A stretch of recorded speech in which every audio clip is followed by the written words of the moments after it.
I think this tournament has been one of the best tournaments in the East African community because first, it's the Pamoja bid.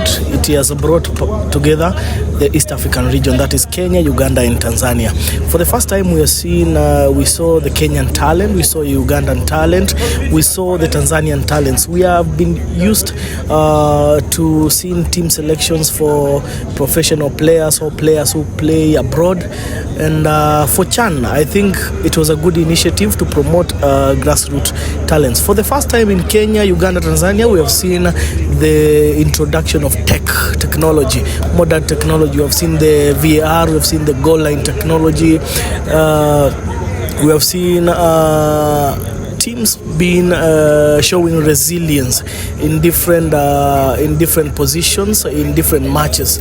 We can also note that it was an exposure for the East African community ahead of the AFCON. You know that AFCON will be inclusive of players who play abroad and players who play here. And one thing I can say is that those players who play abroad in such teams, like let's say for example Harambee Stars, will face a difficulty in being selected in the national team.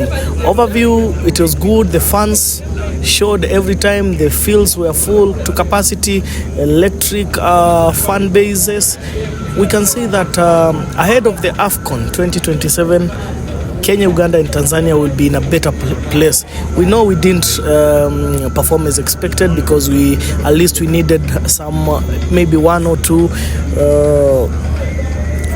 teams from the East African community, the co-hosts, to proceed to the semi-finals or rather the finals, but didn't happen. But it's a challenge posed to us ahead of the 2027 African Cup of Nations.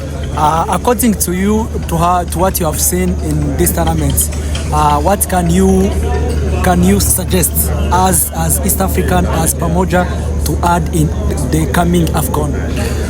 Of course, it's all about the capacity stadiums. It's all about talking to our fans and urging them to maintain discipline and also giving fans their moments, you know. I know from now, after this function or after the African Nation Champions final tomorrow, most of the leagues will be resuming. What we can say is that we call out on the fans to come out in large numbers, even support local clubs. It's not all about the national team, but local clubs, because the local clubs are the clubs which manufacture or nurture talents of grassroots players.